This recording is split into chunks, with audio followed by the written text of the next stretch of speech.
Dear friends, നമ്മൾ next സെക്ഷനിലേക്ക് ആരംഭിക്കുകയാണ്. ആർട്ടിക്കിൾസ് ഓഫ് അസോസിയേഷൻ, അത് സെക്ഷൻ 5 ആണ്.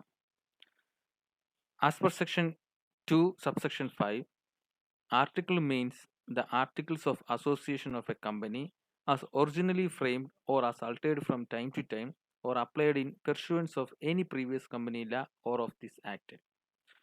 അപ്പം സെക്ഷൻ 2 സബ്സെക്ഷൻ 5 എന്ന് പറയുന്നത് അവിടെയാണ് ആർട്ടിക്കിൾസ് ഓഫ് അസോസിയേഷനെ ഡിഫൈൻ ചെയ്തിരിക്കുന്നത്. അപ്പം ആർട്ടിക്കിൾസ് എന്ന് പറയുന്നത് ഇത് ഒറിജിനലി ഫ്രെയിംഡ് എന്ന് പറഞ്ഞാൽ നമ്മുടെ കമ്പനി ഫോം ചെയ്യുന്ന സമയത്ത് ഉണ്ടാക്കിയതോ അല്ലെങ്കിൽ ആൾട്ടർ ചെയ്യുന്നത് അതിൻ്റെ ടൈം എന്ന് പറഞ്ഞു കഴിഞ്ഞാൽ നമ്മളുടെ ഇപ്പം 2013 ആക്ട് വരുന്നു, കമ്പനീസ് ആക്ട് വരുന്നു. അപ്പോൾ ആ കമ്പനീസ് ആക്ട് പ്രകാരം ഇത് ആൾട്ടർ ചെയ്യുകയോ ഒക്കെ അമെൻമെൻറ്റ് ചെയ്യുകയൊക്കെ ചെയ്യുന്നതെല്ലാം ആർട്ടിക്കിൾസ് ഓഫ് അസോസിയേഷൻ്റെ പരിധിയിൽ വരുന്നതാണ്. അപ്പോൾ ആർട്ടിക്കിൾസ് ഓഫ് അസോസിയേഷനെ പറ്റിയാണ് സെക്ഷൻ പറഞ്ഞിരിക്കുന്നത്. Actually, articles of association of a company contains internal rules and regulations of the company. അപ്പം ഞാൻ നേരത്തെ പറഞ്ഞായിരുന്നു, മെമ്മോറണ്ടം ഓഫ് അസോസിയേഷനും ആർട്ടിക്കിൾസ് ഓഫ് അസോസിയേഷൻ എന്ന് പറയുന്നത് ഒരു കമ്പനിയുടെ കോൺസ്റ്റിറ്റ്യൂഷൻ ആണെന്ന് പറയാം. അപ്പം അതുപോലെ articles of association of a company എന്ന് പറയുന്നത് ഈ കമ്പനിയുടെ അകത്തുള്ള റൂൾസ് ആൻഡ് റെഗുലേഷൻസ് എന്ന് പറഞ്ഞു കഴിഞ്ഞാൽ ഇത് എങ്ങനെ കൊണ്ടുപോകണം, ഇത് എന്ത് ചെയ്യണം, അങ്ങനെ ചെയ്യണം എന്നൊക്കെ പറയുന്ന കുറച്ച് റൂൾസും റെഗുലേഷൻസും ഒക്കെ ഉണ്ട്. അപ്പോൾ ആ റൂൾസ് ആൻഡ് റെഗുലേഷൻസ് കണ്ടെയ്ൻ ചെയ്യുന്നതാണ് ഈ ആർട്ടിക്കിൾസ് ഓഫ് അസോസിയേഷൻ എന്ന് പറയുന്നത്. അപ്പോൾ സെക്ഷൻ 5-ലാണ് കമ്പനീസ് ആക്ട് 2013-ലാണ് നമ്മൾ ഈ ആർട്ടിക്കിൾസ് ഓഫ് അസോസിയേഷൻസിൻ്റെ കണ്ടൻസിനെ പറ്റി വിശദീകരിക്കുന്നത്. ഡെഫിനിഷൻ കൊടുത്തിരിക്കുന്നത് സെക്ഷൻ 2 സബ്സെക്ഷൻ 5-ലാണെങ്കിലും സെക്ഷൻ 5-ലോട്ട് വരുമ്പോഴാണ് ആർട്ടിക്കിൾസ് ഓഫ് അസോസിയേഷൻസിൻ്റെ ബേസിക് കണ്ടൻസിനെ പറ്റി ഒക്കെ അതിൻ്റെ മോഡൽസ് ഓഫ് ഒക്കെ പറ്റി വിശദമാക്കുന്നത്. അപ്പോൾ നമുക്ക് ഏതാണെന്ന് നോക്കാം. Contains regulation. The articles of a company shall contain the regulations for management of the company. അപ്പോൾ എന്ന് പറഞ്ഞു കഴിഞ്ഞാൽ ഞാൻ പറഞ്ഞു, അപ്പോൾ ആർട്ടിക്കിൾസ് എന്ന് പറഞ്ഞാൽ ഇവിടെ ഉദ്ദേശിക്കുന്നതെന്ന് പറഞ്ഞാൽ ആർട്ടിക്കിൾസ് ഓഫ് അസോസിയേഷൻ ആണ്, AOA ആണ്. അപ്പോൾ ആർട്ടിക്കിൾസ് എന്ന് പറഞ്ഞാലും ഇവിടെ ആർട്ടിക്കിൾസ് ഓഫ് അസോസിയേഷൻ എന്ന് തന്നെയാണ് കമ്പനീസ് ആക്ടിൽ മീനിങ് എന്ന് പറയുന്നത്. അപ്പോൾ ആർട്ടിക്കിൾസ് ഓഫ് എ കമ്പനി എന്ന് പറയുന്നത് കമ്പനിയുടെ റെഗുലേഷൻസുകളാണ്, അതിൻ്റെ കമ്പനിയുടെ മാനേജ്മെൻറ്റ് സംബന്ധിച്ചുള്ള അതിൻ്റെ റെഗുലേഷൻസുകളാണ് വിശദമാക്കുന്നത്.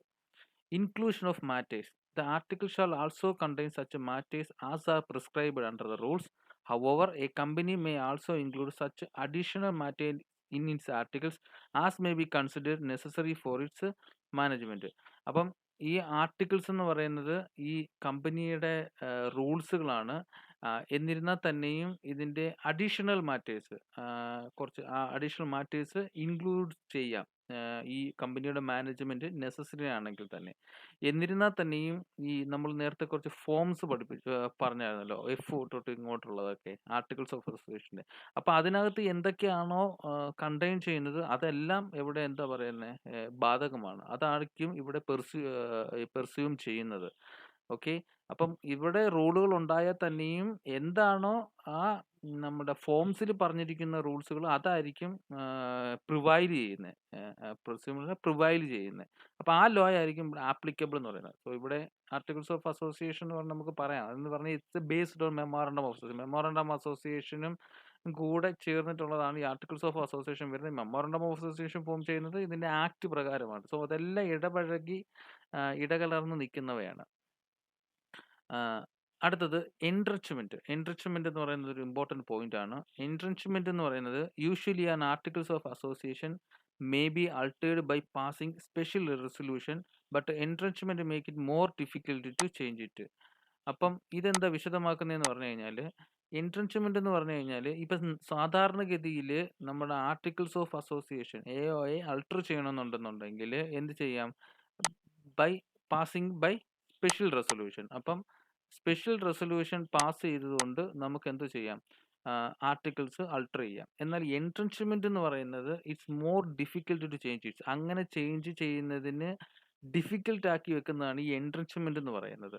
So entrenchment means making something more protective. അത് എന്തിനു വേണ്ടിയാണ് ചെയ്യുന്നതെന്ന് പറഞ്ഞു കഴിഞ്ഞാൽ ആ പറയുന്ന പ്രൊവിഷൻസ് കുറച്ച് പ്രൊട്ടക്റ്റീവ് ആകണമെന്ന് താല്പര്യത്തോടു കൂടിയാണ് എൻട്രൻച്ച്മെന്റ് എന്ന് പറഞ്ഞ പ്രൊവിഷൻ അവിടെ ഉണ്ടാക്കുന്നത്.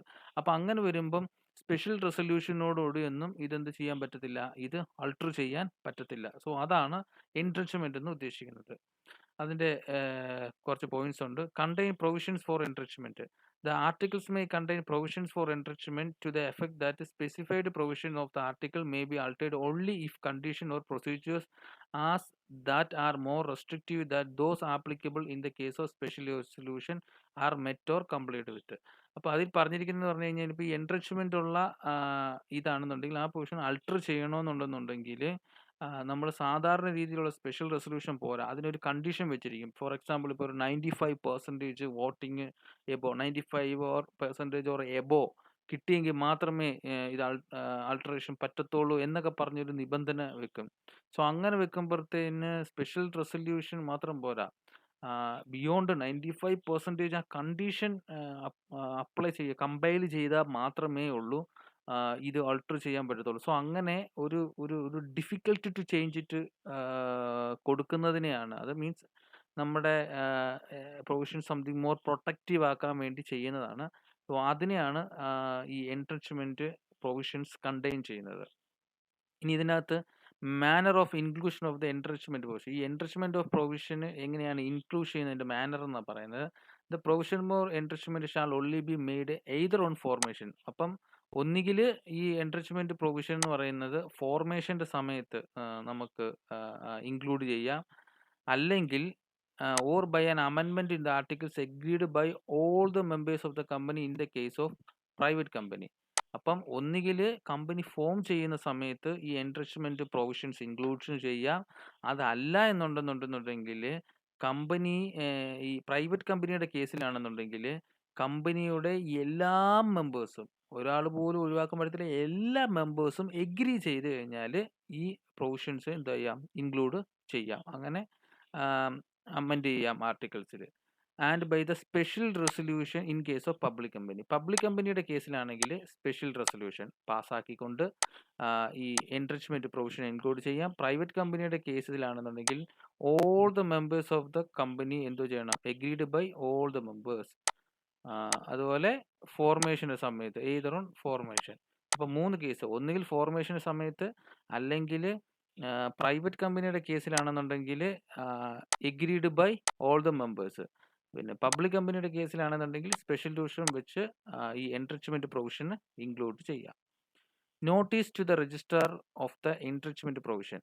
Where the articles contain provisions for enrichment, whether made on formation or by amendment, the company shall give notice to the register of such provision in such form and manner as may be prescribed.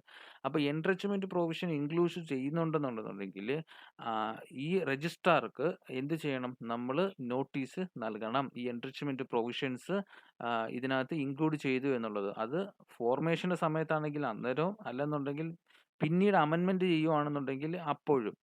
അപ്പം ഇതെന്തോ ചെയ്യണം, നമ്മുടെ രജിസ്ട്രാർക്ക് അതിൻ്റെ prescribed ഫോമിൽ ഏത് provisions ആണ് വെക്കുന്നത് എന്നുള്ളതെല്ലാം നോട്ടീസോടുകൂടി രജിസ്ട്രാറെ അറിയിക്കണം, ഈ എൻറിച്ച്മെന്റ് പ്രൊവിഷൻസ്. അതാണ് അതിൽ പറഞ്ഞിരിക്കുന്നത്. Time of enrichment. അപ്പം എങ്ങനെയൊക്കെ എൻറിച്ച്മെന്റ് ഏതൊക്കെ സമയത്ത് ചെയ്യാമെന്ന, ഒന്നുകിൽ അറ്റ് ഫോർമേഷൻ, അതായത് കമ്പനി ഫോം ചെയ്യുന്ന സമയത്ത്, പിന്നീടാണെന്നുണ്ടെങ്കിൽ പ്രൈവറ്റ് കമ്പനി ആണെങ്കിൽ എല്ലാ മെമ്പേഴ്സും എന്തോ ചെയ്യണം, എഗ്രി ചെയ്യണം, പബ്ലിക് കമ്പനി ആണെങ്കിൽ സ്പെഷ്യൽ റെസൊല്യൂഷൻ പാസ്സാക്കിക്കൊണ്ട് എൻറിച്ച്മെന്റ് പ്രൊവിഷൻസ് ഇൻക്ലൂഡ് ചെയ്യാം. ഇനി forms of articles. The articles of a company shall be in respective form specified in tables F, G, H, I, J in schedule 1 as may be applicable to such a company. അപ്പം നമ്മൾ ഈ already ഈ forms ഒക്കെ നമ്മൾ നേരത്തെ കണ്ടതാണ്. ഈ ആർട്ടിക്കിൾസിൻ്റെ form table F എന്ന് പറയുന്നത് articles of association of a company limited by shares ആയിരുന്നു. ജി കണ്ടെയ്ൻ ചെയ്യുന്നതെന്ന് പറയുന്നത് articles of association of a company limited by guarantee and having share ക്യാപിറ്റലാണ്. അതുപോലെ തന്നെ എച്ച് എന്ന് പറയുന്നത് limited by guarantee and not having share ക്യാപിറ്റലാണ്. I എന്ന് പറയുന്നത് അൺലിമിറ്റഡ് കമ്പനി ഹാവിങ് ഷെയർ ക്യാപിറ്റലും, അതുപോലെ ജെ എന്ന് പറയുന്നത് unlimited company not having share ക്യാപിറ്റലും. അപ്പം ഇത്രയാണ് ഉള്ള ഫോംസ് ആണ് ഈ ആർട്ടിക്കിൾസ് ഓഫ് അസോസിയേഷനകത്ത് ടേബിൾസ് ആയിട്ട് കൊടുത്തിരിക്കുന്നത്. അതാണ് ഇവിടെ വിശദമാക്കിയത്, നമ്മൾ ഓൾറെഡി കണ്ടതാണ്. ഇനി model article. A company may adopt all or any of the regulations contained in the model articles applicable to such a company. Model articles എന്ന് പറയുന്നത് എല്ലാ കമ്പനി എന്ന് പറയുന്നത് ഒരു ഈ പറയുന്ന ഇതുപോലുള്ള ഒരു ഫോംസ് ഉണ്ടല്ലോ, അതിൻ്റെ ഒരു മോഡലുണ്ട്. അപ്പോൾ ആ മോഡൽ എടുത്തുകൊണ്ടാണ് ആർട്ടിക്കിൾസ് ഓഫ് അസോസിയേഷൻ രൂപീകരിക്കുന്നത്. അപ്പോൾ ഈ ആർട്ടിക്കിൾസ് ഓഫ് അസോസിയേഷനകത്ത് വേറെ എന്തൊക്കെ ചെയ്തു എന്ന് പറഞ്ഞാലും ഈ പറയുന്ന ഈ മോഡൽ ആർട്ടിക്കിൾസിൽ എന്താണോ ആ റൂൾസ് എല്ലാം ഇവിടെയും എന്തുവാണ് ബാധകമായിരിക്കും, ആപ്ലിക്കബിൾ ആയിരിക്കും. ഇതിനകത്ത് എഴുതിയില്ലെങ്കിലും ചെയ്തില്ലെങ്കിലും എന്ത് തന്നെ ആയാലും ഇതിനകത്ത് കിടക്കുന്ന എല്ലാ നിയമങ്ങളും ഇവിടെ എന്തോ പറയുന്നത് റെഗുലേഷൻസ് എല്ലാം റൂൾസും എല്ലാം ഈ നമ്മൾ അല്ലാതെ ചെയ്യുന്നതിനും ബാധകം ആയിരിക്കും. അപ്പോൾ മോഡൽ ആർട്ടിക്കിളിൽ എന്താണ് റൂൾസ് ആൻഡ് റെഗുലേഷൻ അതെല്ലാം എന്താണ് ഇവിടെയും ആപ്ലിക്കബിൾ ആയിരിക്കും. Company registered after the commencement of this act. അത് പറയാം. In case of any company which is registered after the commencement of this act in so far as the registered articles of such company do not exclude or modify the regulations contained in the model articles applicable to such company, those regulations are so far as applicable be the regulation of that company in the same manner and to extent and if they were contained the duly registered articles of a company.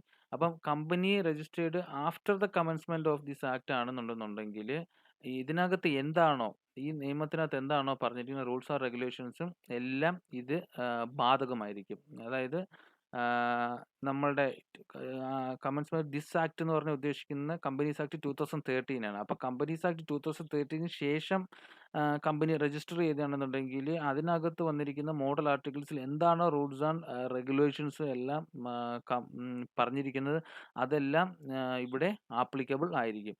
ഇനി section not apply ചെയ്യുന്ന company registered under previous കമ്പനിയിൽ. അപ്പം 1956 companies law പ്രകാരം ഇപ്പം രൂപീകരിച്ച ഒരു കമ്പനിയാണെന്ന് വെച്ചോ.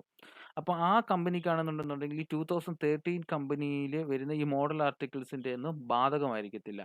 എപ്പം വരെ nothing of this section shall apply to the articles of a company registered under any previous company ഇല്ല unless amended under this act. അപ്പം ഈ ആക്ട് പ്രകാരം, അതായത് കമ്പനീസ് ആക്ട് 2013 പ്രകാരം അമെൻഡ് ചെയ്യുന്നിടം വരെ ഇതിന് ആപ്ലിക്കബിലിറ്റി ഉണ്ടായിരിക്കത്തില്ല. പക്ഷെ അമെൻഡ് ചെയ്ത് കഴിഞ്ഞ് കഴിഞ്ഞാൽ ആ 2013 ഈ മോഡൽ ആർട്ടിക്കിൾസിൻ്റെ റെഗുലേഷൻസ് ഒക്കെ ആയിരിക്കും ഇതിന് ബാധകമായിരിക്കും. അതല്ല എന്നുണ്ടെങ്കിൽ പ്രീവിയസ് കമ്പനീസ് ലോസിന് ഇപ്പോഴത്തെ ആക്ടിൻ്റെ ഇത് ബാധകം ആയിരിക്കില്ല എന്നാണ് പറഞ്ഞു വരുന്നത്. Doctrine of indoor management. Doctrine of indoor മാനേജ്മെന്റും ഡോക്ട്രീൻ ഓഫ് കൺസ്ട്രക്റ്റീവ് നോട്ടീസ് എന്ന് പറയുന്നുണ്ട്. രണ്ടും ലിങ്ക്ഡ് ആണ്, പക്ഷെ രണ്ടും ഒരു വ്യത്യാസമുണ്ട്. കൺസ്ട്രക്റ്റീവ് നോട്ടീസ് എന്ന് പറഞ്ഞു കഴിഞ്ഞാൽ മറ്റ് ഔട്ട്സൈഡേഴ്സിൽ നിന്നും കമ്പനിയെ പ്രൊട്ടക്റ്റ് ചെയ്യുന്നതും, ഇൻഡോർ മാനേജ്മെന്റ് എന്ന് പറയുന്നത് കമ്പനിയിൽ നിന്നും അതിൻ്റെ മെമ്പേഴ്സിനെ എന്താന്ന് പറയുന്നത് പ്രൊട്ടക്റ്റ് ചെയ്യുന്നതുമാണ്. അപ്പോൾ ഇതാണ് അതിൻ്റെ വ്യത്യാസം എന്ന് പറയുന്നത്. അപ്പോൾ നമുക്ക് നോക്കാം എന്താ സംഭവം. Doctrine of indoor management. According to this doctrine, persons dealing with a company cannot be assumed to have knowledge of internal problems of the company. He can simply assume that all the requirements things were get done properly in the company. അപ്പം ഈ doctrine ഉദ്ദേശം എന്ന് പറഞ്ഞു കഴിഞ്ഞാൽ ഈ നമ്മുടെ ഈ കമ്പനിയുടെ ആയിട്ട് ഡീല് ചെയ്യുന്ന പേഴ്സൺസിന് ഈ കമ്പനിക്ക് അകത്ത് കിടക്കുന്ന കാര്യങ്ങൾ ഒന്നും അറിയണമെന്ന് നിർബന്ധമില്ല. ഓക്കെ, അറിയാൻ സാധിക്കത്തുമില്ല. അപ്പോൾ അവർ വിചാരിക്കുന്നതെന്ന് പറയുന്നത് അവർ അസ്യൂം ചെയ്യുന്നു കമ്പനിക്ക് കേൾക്കുന്ന കാര്യങ്ങളെല്ലാം തന്നെ കറക്റ്റായിട്ട് രീതിയിലാണ്, അതിൻ്റെ പ്രോംപ്റ്റ്ലി ആണ് അല്ലെങ്കിൽ പ്രോപ്പർലി ആയിട്ടാണ് നടക്കുന്നതെന്ന് അസ്യൂം ചെയ്യാനേ പറ്റത്തുള്ളൂ. അതിനകത്ത് എന്തൊക്കെ നടക്കുന്നു എന്നുള്ളതൊന്നും അറിയാൻ പറ്റത്തില്ല. Stakeholders need not enquire whether the necessary meeting was convened and held properly or whether necessary resolution was passed properly. They are entitled to take it for granted that the company had gone through all this proceeding in a regular manner. അപ്പോൾ ഒരു സ്റ്റേക്ക് ഹോൾഡേഴ്സിന് ഒരിക്കലും പറയാൻ പറ്റത്തില്ല എന്തെന്ന് പറയുക കമ്പനിയുടെ resolution എല്ലാം pass ചെയ്തത് കറക്റ്റായിട്ടാണോ അല്ലെങ്കിൽ പ്രോപ്പർലി ആയിട്ടാണോ അല്ലെങ്കിൽ മീറ്റിംഗ് കണ്ടക്ട് ചെയ്തതെല്ലാം പ്രോപ്പർലി ആയിട്ടാണോ അതിൻ്റെ പ്രൊസീഡിങ്സ് എല്ലാം റെഗുലർ മാനറിലാണോ എന്നൊന്നും പിന്നെ നമുക്ക് എൻക്വയറി ചെയ്യാൻ പറ്റത്തില്ല. So the doctrine helps protect external members from the company and states that the people are entitled to presume that internal proceedings are as per documents submitted with the register of companies. അപ്പം ഈ കമ്പനിയുടെ അകത്ത് നടക്കുന്ന പല കാര്യങ്ങളും എങ്ങനെയാണ് നടക്കുന്നതെന്ന് അറിയാൻ മേലാത്തത് കൊണ്ട് ഈ ഇന്നസെൻ്റ് ആയിട്ടുള്ള ഈ മെമ്പേഴ്സ് എക്സ്റ്റേണൽ മെമ്പേഴ്സിനെ ഈ കമ്പനിയുടെ കാര്യങ്ങളിൽ എന്താ പറയുന്നത്, പല കാര്യങ്ങളിൽ നിന്നും പ്രൊട്ടക്റ്റ് ചെയ്യാൻ വേണ്ടിയിട്ടാണ് ഈ ഡോക്ട്രിൻ ഓഫ് ഇൻഡോർ മാനേജ്മെന്റ് എന്നുള്ള ഒരു ഒരു ഒരു റൂള് വന്നിരിക്കുന്നത്.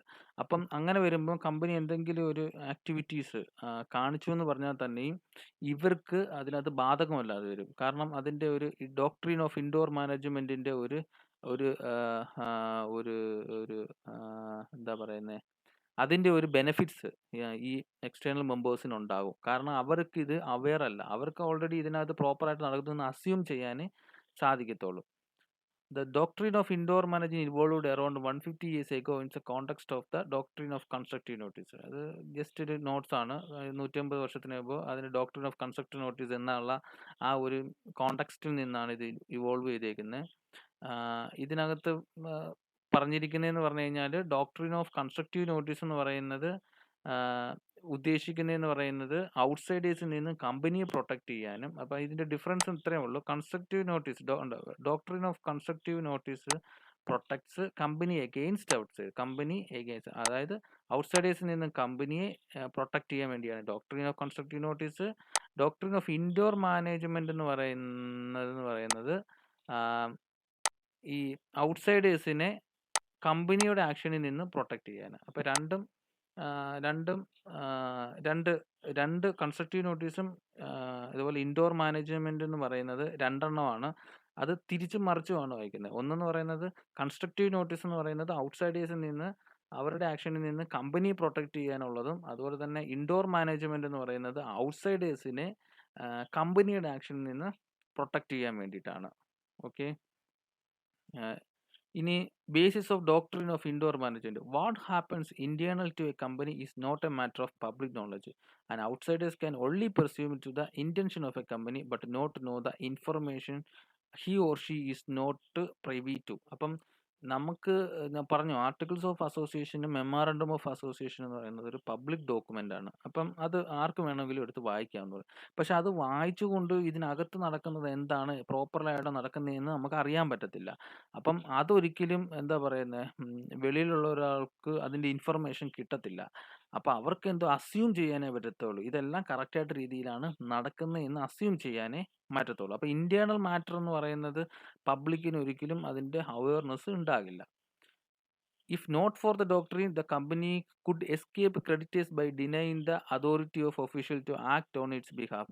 അപ്പോൾ ഇങ്ങനെ ഒരു ഡോക്ട്രീൻ ഇല്ല എങ്കിൽ, ഇങ്ങനെ ഒരു സംഭവം ഇല്ല എങ്കിൽ, ഡോക്ട്രീൻ ഇല്ല എന്നുണ്ടെന്നുണ്ടെങ്കിൽ കമ്പനി ഇതിൽ നിന്നും, ഇപ്പോൾ കമ്പനിയുടെ പല ആക്ഷനിൽ നിന്നും കമ്പനി രക്ഷപ്പെടും. ഇത് ഇവരുടെ തലയിൽ വെച്ചുകൊണ്ട് കമ്പനി രക്ഷപ്പെടും. കാരണം ഇവരും കൂടെ അറിയാവുന്നതാണ് എന്നൊക്കെ പറഞ്ഞുകൊണ്ട് രക്ഷപ്പെടും.